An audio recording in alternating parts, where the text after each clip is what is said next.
बरसात के क्रम में एक जुगती माताएं वर्षा में गिल्ला होकर के आए उनके कुटिया के पास, जहां पर के जामनी मुनि थे शिष्य। कहा, महाराज जी बड़ी सर्दी लगी है, हमें रहने के लिए दे दीजिए कोई घर। तो शिष्य कहते नहीं नहीं, यहाँ पर रहना माताओं को वर्जित है, यहाँ नहीं रख सकते। हमारे गुरु जी का कथन है कि नहीं नहीं यहाँ नहीं रखने। कहा, हम इस जंगल में, सर्दी का मौसम है, बरसात में गीली हूँ, आप हमें रहने के लिए कोई तो छोटा सा बगल में ही दे दीजिए कुटिया। तो जामनी मुंशी को दया आ गई, जामनी मुंशी को दया आ गई। कहा, अच्छा ठीक है, लो मैं इस घर को झोपड़ी वाला घर तक आए, इसमें मैं तुमको बांट देता हूँ। अगर कोई कहे कुंडा खोलो तो उनके कहने पर कुंडा मत खोलना, इसी घर में रात रहना। ठीक है गुरुदेव, जैसे आपकी इच्छा। करते क्या है, उसी घर में दे दिया उनको रहने के लिए। बरसात का जो मौसम था, कपड़े गीले, इनके कपड़े भी दे दिया। अब होता क्या, उनकी जो जामनी मुनि थे उनके मानस पटल पर वह चेहरा आने लगे। अब जब रात्रि में चेहरा आने लगे, मन जो है इनको उज्जेपित करके, तेजना करके इनको उठा उठा करके लेके चले गए उनके रूम में। अब देखिए मन क्या करे। इतिहास में आया है तो विस्तार में शोरपुर में सुना रहा हूँ, क्योंकि आज जिन महापुरुषों का जन्म उत्सव है उनके बारे में थोड़ा सा मैं संक्षिप्त रूप में सुना रहा हूँ।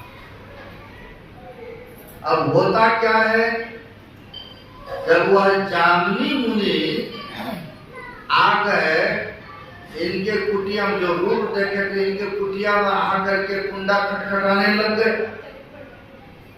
जब रात्रि में कुंडा खटखटाने लग गए तो उधर से कहती है, आप कौन?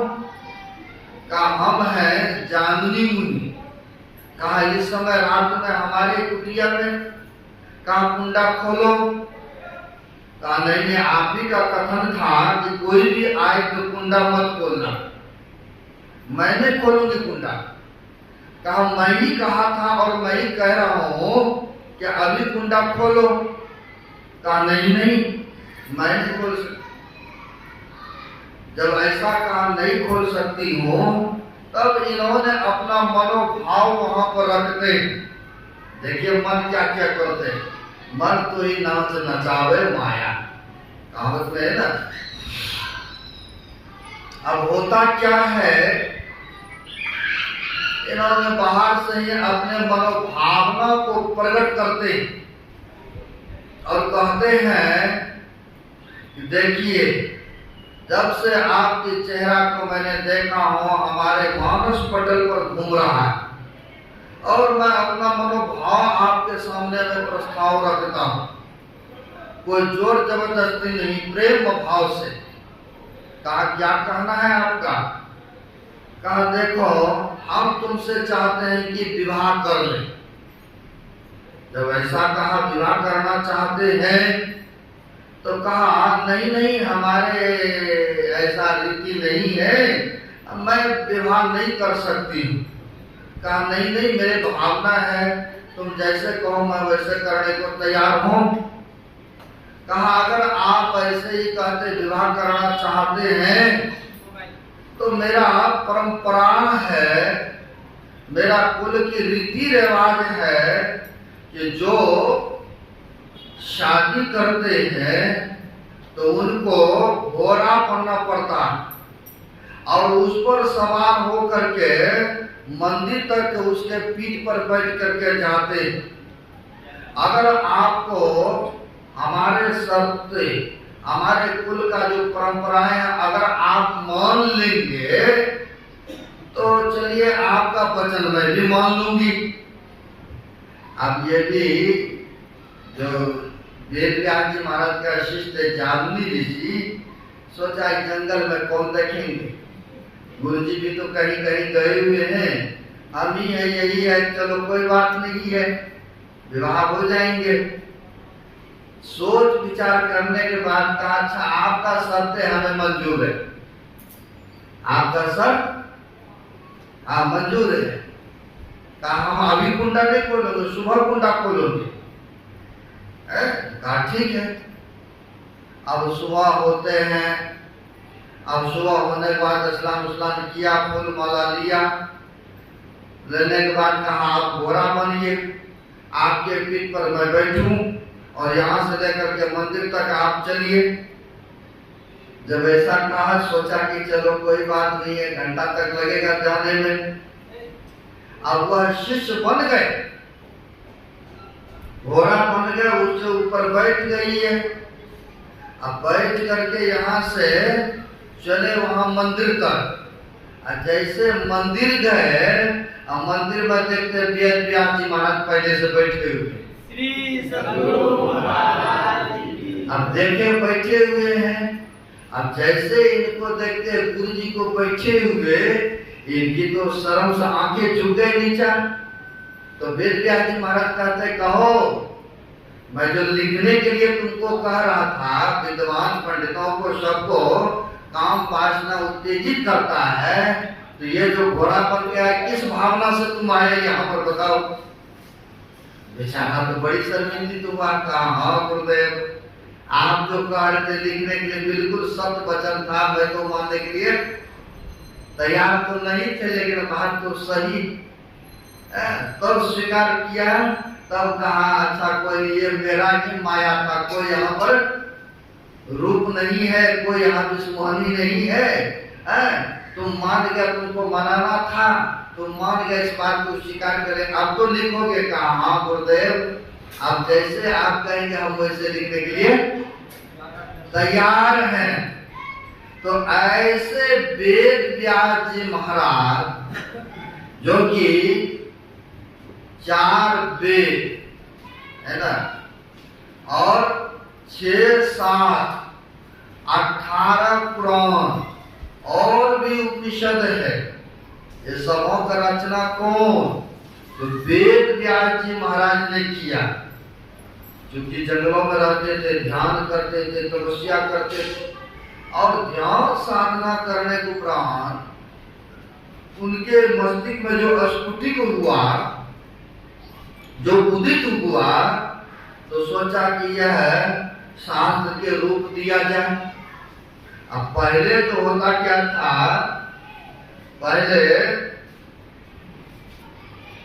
पहले यह ज्ञान कहाँ था? अगर पहले की इतिहास पढ़िएगा, देखिएगा, सब मनुष्य के मस्तिष्क में होते थे यह ज्ञान। एक किताब को भी उस समय नहीं था, सबके मस्तिष्क में ये ज्ञान हुआ करते थे। जब देखा स्मरण शक्ति कम होने लगे, तो क्या किस पर लिखते? भोजपात्र पर लिखते थे।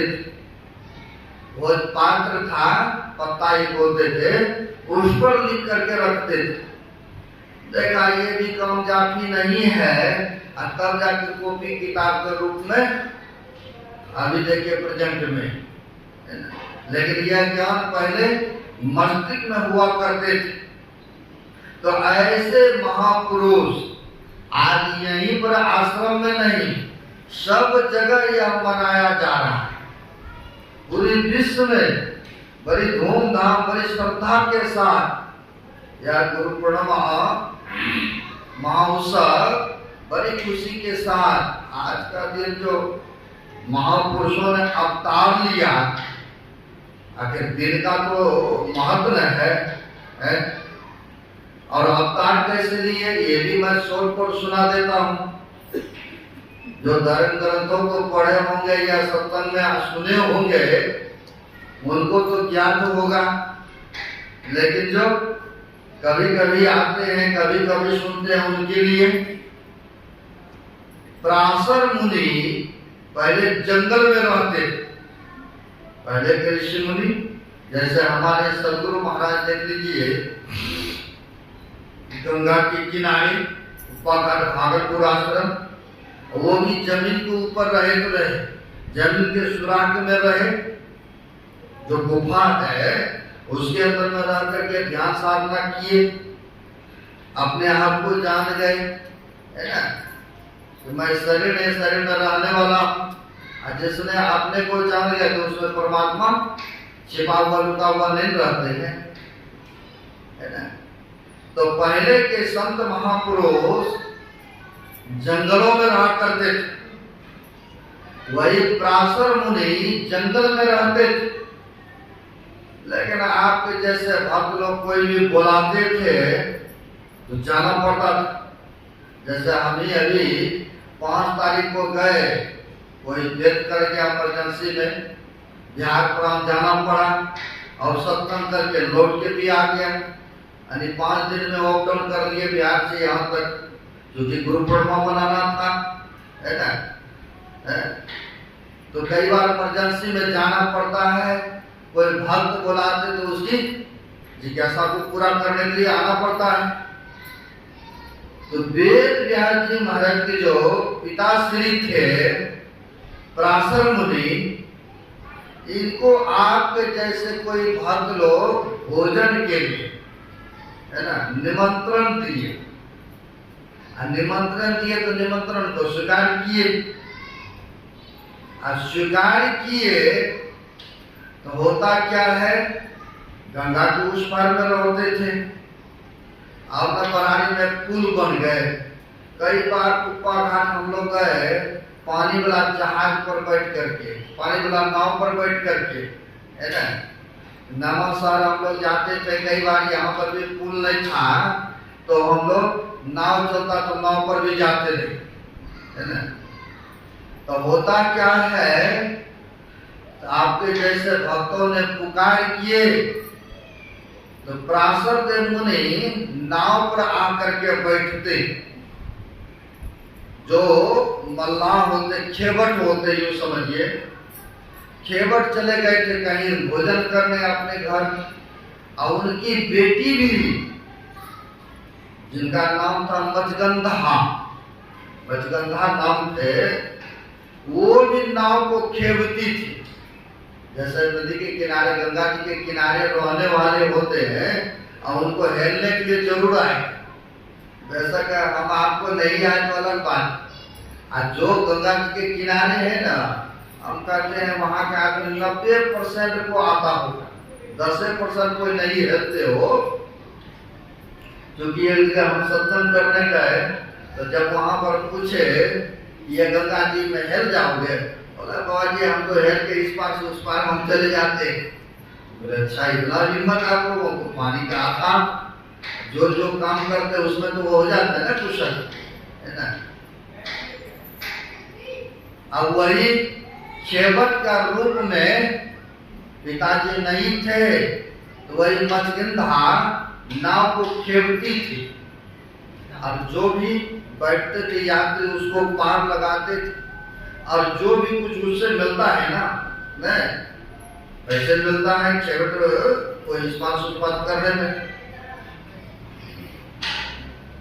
जब यह पराशर मुनि बैठते हैं नाव पर, अब बैठने के बाद इसको एकाएक अकस्मात इनको ज्ञात हो गया, अगर इस समय अगर यदि संबंध हो जाए तो ऐसे दिव्य महापुरुषों का अवतरण होगा, ऐसे महापुरुष का जन्म होगा जो कि संसार का कल्याण कारक पैदा लेगा। ये कौन जान गए? जो नाव पर बैठने वाले थे पराशर मुनि, जंगल में रहने वाले, क्योंकि संत जो होते हैं उपकारी होते हैं। रबन में भी लिखते हैं, संत हृदय संतत सुखकारी, अब 20 सुगत जिम इंदु तुम्हारी।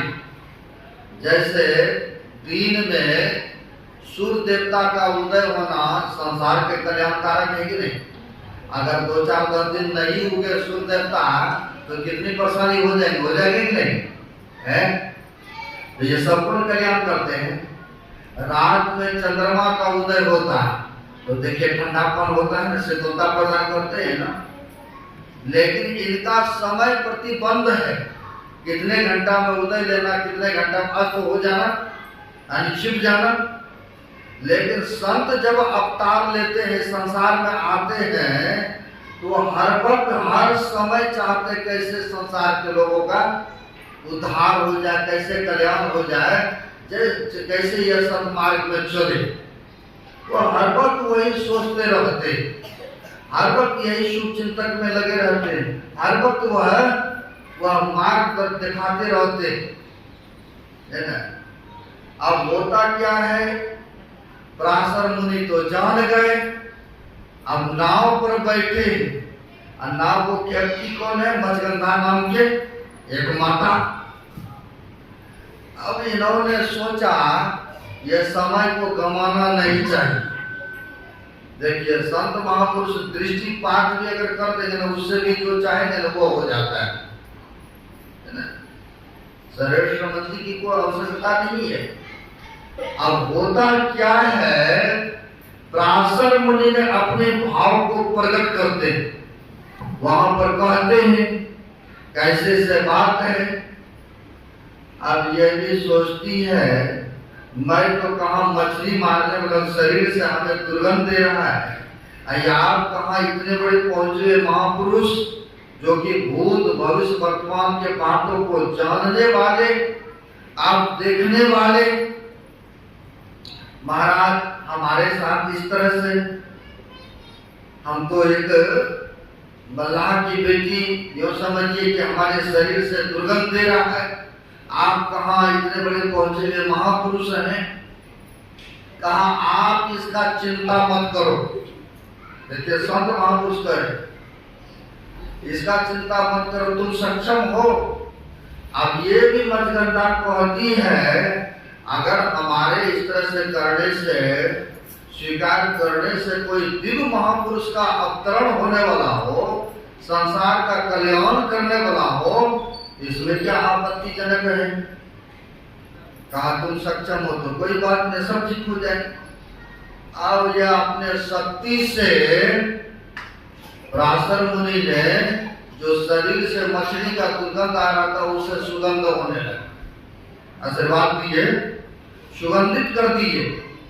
दिन था, दिन को रात में परिवर्तन कर दिए, और रात में परिवर्तन कर दिए। अब होता क्या, उसी समय दृष्टिपात मात्र की, देख लीजिए, मात्र दृष्टिपात, अपनी भावना अपने नजरिया से देखे, और नजर से देखने के बाद वही कौन, तो वेद व्यास जी महाराज का समय होने पर वही अवतार दिए, और वही अवतार उसी का मचगंधा से नाम पड़ गए सतपति, सत पर चलने लगे, सतपति के पुत्र हुए। अब ये देख लीजिए वेद व्यास जी महाराज, ऐसे महापुरुष का आज अवतरण हुआ है, ऐसे महापुरुषों का आज जन्म उत्सव हम लोग मना रहे हैं, और वो भी पूर्णिमा के दिन है। ऐसे शुभ घड़ी में अगर ऐसे महापुरुष नहीं होते तो हम लोगों को धर्म ग्रंथ वेद शास्त्र देखने को नहीं मिलता, और हमारे इस भारत देश को ऋषि प्रधान देश कहा जाता है, ऋषि प्रधान देश, क्योंकि यहाँ पर जितने संतों महापुरुषों का अवतार हुआ है, जन्म हुआ है, और सब देश में नहीं हुआ है ना, और सब जगह नहीं हुआ, सब जगह, लेकिन भारत में जितने संतों का अवतार हुआ है और जगह देखने को नहीं मिलता है, और जगह कोई इतिहास गवाह नहीं है। इसलिए हमारे देश को भारत देश कहा जाता है, ऋषि प्रधान देश कहा जाता है ना। अब और देखिए, हमारे गुरु महाराज जब अवतार लिए, आप सबों को ज्ञात होगा, जब यह शरीर में आए, संसार में आए, एक दो जटाई लेके नहीं आए, सात सात सिर में जटाने का कार्य। जैसे अवतार लिए है ना, घर में तो सबको खुशी खुशी हो गए ये लग रहा है कोई दिव्य आत्मा का अवतार हुआ, कोई देवता का, कोई भगवान का अवतार हुआ है ना। सबके अंदर में खुशी प्रफुल्लित ऐसे हो गए, सब आनंदित हो गए, है ना। ऐसे गुरु महाराज इस संसार में आए थे, संत आए थे, दूसरे का उद्धार करने आए, दूसरे का कल्याण करने आते हैं। एक समय की बात है, हमारे गुरु महाराज देखिए कैसे संत होते हैं, कैसे सदगुरु महाराज थे सिकरीगढ़ धराराम पूर्णिया जिला में, है ना। गुरु महाराज आश्रम में रहते थे और गुरु महाराज के खेत में केला का खेती हुआ, है ना। अभी भी बहुत जगह बिहार प्रांत में खेती होता है केला। केला लगा हुआ था। होता क्या है, एक चोर व्यक्ति, जैसे पहले जमाने में भोजन की अभाव था कि नहीं है? नहीं, पहले शकरकंद खाते थे, नहीं खाते थे। जो पुराने हैं, नहीं, हम पते की बात बता रहा हूँ। और उस समय चोरी भी ज्यादा हुआ करते हैं, क्योंकि भूखमरी थी और चोरी भी ज्यादा हुआ करते थे। एक चोर उसी आसपास के आश्रम के आसपास के चोर जो है क्या करते हैं, चले गए कहाँ, तो केला के खेत में। केला के खेत में जा करके कई घनी केला का काट लिया, जो थमा होता है, काट के उठा के सोचा अब निकलेंगे खेत से। एक सेवक ने पकड़ लिया है, एक सेवक ने आकर के चोर को पकड़ लेते हैं। चोर ने जो पकड़ लिया, पकड़ के उसको ले आया कहा, तो रूम में। और रूम में लिया के हाथ को बांध दिया, पैर को बांध दिया, रूम में बाहर से बंद करके उसमें छोड़ दिया। सोचा सुबह होगा तब ना सरकार गुरुदेव के पास ले जाएंगे, है? तब न इसको ले जाएंगे। अब होता क्या है, बांध दिए और रूम में जाकर के बाहर से छिटली लगा दिए। सारा रात उसी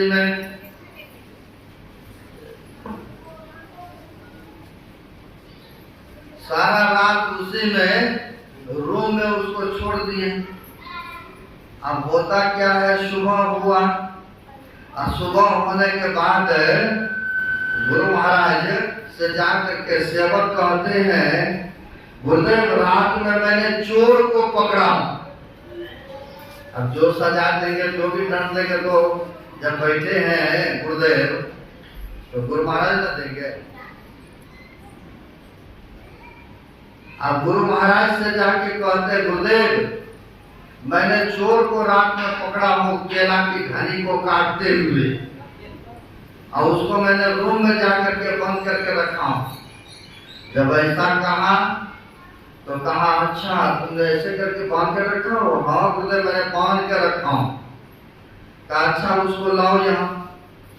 अब उनको लाया, लाया वहां पर सबके बीच में। लाने के बाद जो है, अब बेचारा क्योंकि साधु से डर नहीं लगता, कहीं शराब दे दिया जो शरीर में तो वो कम खत्म। अब जिन गुरु महाराज का पूजा होता है, पूरा दुनिया पूज रहे हैं, अब तो थर थर कांप रहे हैं डर के मारे कि क्या कर देंगे, क्या करेंगे, क्या दंड देंगे। अब तो थर थर से कांप रहे हैं। अब गुरु महाराज ने देखा हमारा भक्त जो है बहुत कांप रहा है, ये चोर जो है चोरी करने के लिए जो आया था कांप रहा है। तो गुरु महाराज ने उन सेवक से कहते हैं कि देखिए संत हृदय नवनीत समान, संतों के हृदय जो होते हैं मक्खन का समान होता है। अब गुरु महाराज ने कहा कि देखो इनको तुम लोगों ने रात भर हाथ गोर बांध करके रखे, रात भर बेचारा भूख से परेशान है। इसका हाथ पैर का पहले बंधन खोलो, इसका बंधन खोलो। अब गुरुदेव महाराज के जब आदेश हुआ कि हाथ पांव का बंधन खोलो, तो हाथ पैर का बंधन खोल दिए, हाथ पैर का बंधन खोल दिए। गुरु महाराज ने कहा अब देखो भूख से परेशान है ये, इसको भर पेट दही चूड़ा खिलाओ पहले। अब सब शीश भी सोच के हैरान है, एक तो हमारे खेत में चोरी करने आया और चोरी पकड़े गए और गुरु महाराज ने बंधन खोलवा दिया, उसमें भी कह रहे कि दही चूड़ा इसको खिलाओ। अब गुरु महाराज का आदेश तो मानना तो पड़ेगा ना, नहीं मानना पड़ेगा, अब मानना पड़ा। अब उनको चोर को दही चूड़ा खिलाते हैं, दही चूड़ा खिलाया तो खिलाया। कहा इसने जो केला के घन को काटे हैं वो इनको उठा तो ये लेके जाएंगे। सबसे सहरा में इनको दंड मिलना चाहिए, तो और कहते हैं गुरु महाराज इनको केला भी दे दो, सब है ना, दे दो। अब जैसे जैसे गुरु महाराज ने कहा सेवक वैसे वैसे किया। अब करने के बाद होता क्या है, जो केला दो तीन घन काटा था उठा के सिर पर दे दिया चोर को, और चोर जो है सिर पर ले करके चले। और जब चले रास्ता में सोचने लगे कितना कृपा किया गुरु महाराज ने, कोई दंड नहीं दिया, दंड नहीं दिया, हमको दही चूड़ा खिलाया। और खिलाया तो खिलाया, लेकिन जो केला मैंने काटा था घन वो भी हमको उठा के दे दिया, है ना। बेचारा लेके जा रहा है और सोचते हुए जा रहा। जैसे घर गए, केला रखा, सारी बातें परिवार के लोगों से आपस में कहा, विचार किया। कुछ ही दिनों के बाद जो गुरु महाराज का आश्रम में चूड़ा दही जो खाए थे, कुछ ही दिनों के बाद उनका बुद्धि में परिवर्तन हुआ। वह चोर भी आके गुरु महाराज के चरण में आके दीक्षा ले, वो भी दीक्षा ले करके भजन ध्यान करने लग गए, चोरी भी करना छूट गए सदा के लिए, है ना। एक सत्संगी बन गए। देखिए हमारे गुरु महाराज कैसे थे, कितना कृपा की सागर थे, कितना कृपा के धनी थे। चोरी किए, दंड नहीं देकर उनको धन दे करके भेज दिए, और दिया तो दिया था, लेकिन उसकी मति को घुमा करके अपना सेवके बना लिया ताकि सदा के लिए चोरी नहीं करेंगे। तो ऐसे संत गुरु महाराज थे, है ना। तो गुरु की महिमा जो है अपरंपार है। कहावत में है सदगुरु की महिमा है अनंत, अनंत किया उपकार, लोचन अनंत उघारिया, अनंत खावन हार। सदगुरु की महिमा जो है अपरंपार होता है, जितना कहा जाए उतना ही कम हुआ करते हैं। और वैसे भी कहा है सब धरती कागज करो, लेखन सब बन रहा है, और सात समुद्र की मसी करो तो भी गुरुगुण लिखा न जाए।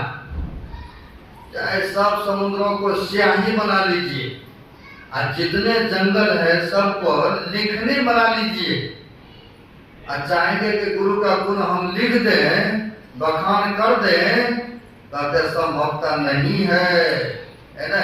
उनके महिमा अपरंपार है। तो भक्तों अब विशेष रूप से संध्याकालीन सुनाएंगे, 10 बज चुका है? आप सबको तो ये भी चाहिए, है ना। बड़े ये शुभ दिनों में आप सब पधारे हैं, गुरु महाराज की कृपा सबके ऊपर बरसता रहे, धर्म काम के लिए समय देना ही है सार्थकता। महापुरुषों ने कहा है कबीर संगत साध की साहब आवे याद, लेखा में सोई घड़ी बाकी दिन सब बर्बाद। जो कमा रहे, काम कर रहे, जो भी कर रहे, सब वो समय बर्बाद ही संतों की दृष्टि में। लेखा में सोई घड़ी, जब शुभ काम करते हैं, सत्संग सुनते हैं, ध्यान करते हैं, जप करते हैं, धर्म काम करते हैं, यही परमात्मा के रजिस्टर में सब लेखा जोखा होता है ना? मैं महापुरुषों ने कहा लेखा में सोई घड़ी, लेखा में वही घड़ी है जब सुंदर संत संत जब शुभ काम करते हैं, यही समय का लेखा जोखा होता है। आप सब बड़े ही भाग्यशाली हैं जो कि यह सत्संग में आकर के गुरु पूर्णिमा उत्सव में भाग इतने सारी संख्या में दिए हुए हैं। बड़ी खुशी की बात है। अपराह्न काल में विशेष रूप से सुनाया जाएगा। आप वाणी में विराम दे रहा हूँ। बोलिए प्रेम से श्री सद्गुरु महाराज की जय। हम लोग भंडारा